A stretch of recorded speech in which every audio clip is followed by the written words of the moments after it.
안녕하세요. 여러분들의 데이업 금융 멘토 정인호 인사드리겠습니다. 오늘 시간도 핵심만 쏙쏙 뽑아서 종목에 대한 내용 전달 드리도록 하겠습니다. 오늘 같이 살펴볼 종목은 하나손해보험인데요.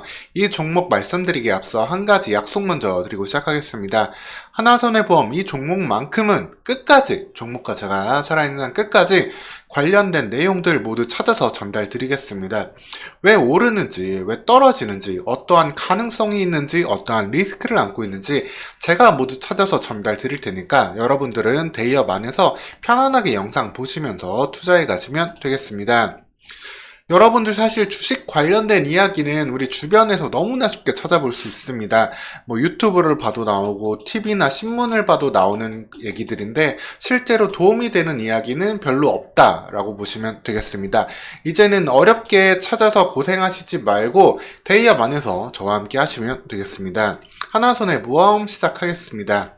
하나손해보험은 최근 몇 년 동안 배당을 주지 않았던 보험사인데요. 사실 2019년에 마지막 배당을 줄 때도 그 이전까지도 배당률이 높지 않았습니다.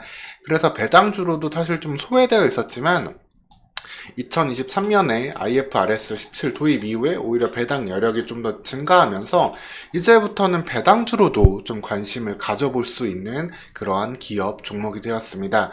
어떻게 돈을 벌고 있고 어떻게 배당을 줄 수 있는지 자세히 살펴보도록 하겠습니다. 먼저 하나손해보험은 말 그대로 손해보험을 하는 회사인데요. 생명보험이랑 다르게 이제 말 그대로 다쳤을 때라든가 아니면 자동차 관련 이런 보험들을 판매를 하고 있습니다. 업계에서는 이제 4대 메이저 보험사, 뭐 메리츠까지 하면 5대 정도 보험사를 찾아볼 수 있는데 삼성, KB손보, DB손해보험, 현대해상 등이 있고 자동차 보험은 사실 이 4개 회사가 꽉 잡고 있어요. 자동차 보험은. 그래서 하나손해보험 같은 경우도 자동차 보험 같은 경우는 비중이 좀 낮은 게 보이시죠? 대신에 이 장기 계약, 장기 보장성 계약 중심으로 판매를 하고 있는데 뭐 여성보험 관련해가지고 또 상품적인 경쟁성이 있는 걸로 나오고 있고 이 보험 판매율이 다시 2023년에 절판 마케팅과도 더불어가지고 다시 한번 상승세를 좀 보여주고 있습니다. 즉 꾸준하게 정확히는 이제 코로나 시기 때문에 좀 보험 영업이 조금 더 힘들었고요. 이후에는 다시 좀 확대되는 모습을 확인할 수 있겠습니다. 그리고 보험사는 이렇게 보험 손익 말고도 투자 손익으로도 매출과 영업이익이 나오거든요. 정확히는 이제 여기선 영업이익만 나온다라고 보시면 되겠는데 이렇게 보험금을 받아가지고 이제 손해율이라고 하죠. 실제로 뭐 질병 관련해가지고 얼마만큼의 아니면 사고 관련해가지고 얼마만큼의 돈이 나갔는지 그걸 따라서 이제 보험 손익을 계산을 하고 한편으로는 받은 이 보험금을 모아가면서 투자로 활용을 하긴 합니다. 그래서 사실 금리 인상기에 이 투자 손익이 늘어날 수 있는 영역이다 보니까 아무래도 보험사는 안전자산 채권 관련으로 투자를 하거든요. 그래서 채권 금리가 올라갈 때는 새로운 투자 손익을 채권 금리를 높게 가져갈 수 있다는 점에서 금리 상승 수혜주로 꼽히면서 투자 손익을 올린다라고 보시면 되겠습니다. 다만 3분기 같은 경우에는 조금 특이하게도 이렇게 평가손익이 잡히는 부분이 있는데 채권을 예전에 갖고 있던 채권들이 있을 거 아니에요. 금리가 올라가기 전에 사뒀던 채권.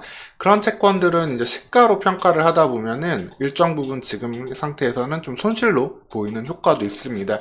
하지만 이 채권은 뭐 만기까지 보유하고 있는 채권이고 이걸 실제로 중간에 평가 손실 상태로 매각할 일은 없기 때문에 이렇게 임시로 잠시나마 평가손익이 내려가는 거는 다시 금방 회복될 수 있다라고 보시면 되겠습니다. 그래서 이렇게 보험손익과 투자손익을 중심으로 해가지고 영업이익을 계속해서 만들어 나가는 기업이 되고 사실 상당히 저평가예요. 연간 한 3천억에서 4천억 정도를 벌고 있는 하나손해보험인데 11월 말 기준으로 시가총액이 4천억 되니까 PER이 1배 초반 수준의 기업이다라고 보시면 되겠습니다.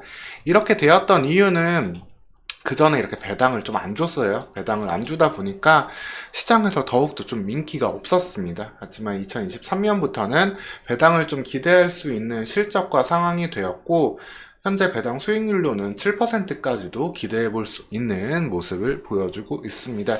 이렇게 배당을 할 수 있게 된 데는 뭐 자체적인 노력도 있었고 IFRS라는 회계 기준이 좀 도입되면서도 있습니다.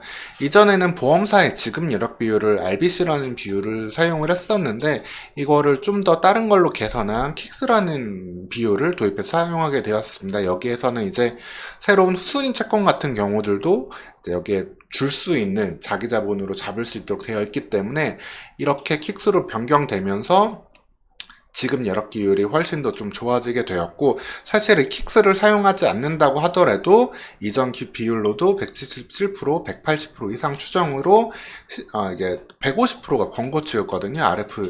RBC일 때는. 이때도 이미 충족시키고 지금은 더 좋아졌다.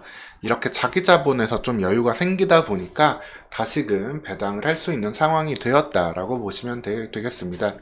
그래서 상당히 저평가, 말도 안 되는 수준으로도 어떻게 보면은 저평가를 이 배당 성향 때문에 받았던 건데 이 부분이 해소가 되면은 시장에서 좀 배당주로 다시 관심을 두고 볼 수도 있겠습니다.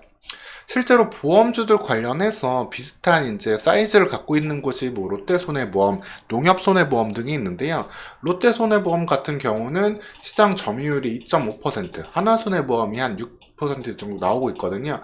이런 시장 점유율인데도 몸값을 막 1조 이상으로 지금 바라는 모습이 있기 때문에 하나손해보험은 배당만 좀 풀리면 저평가가 해소될 수 있는 종목이다라고 보셔도 되겠습니다.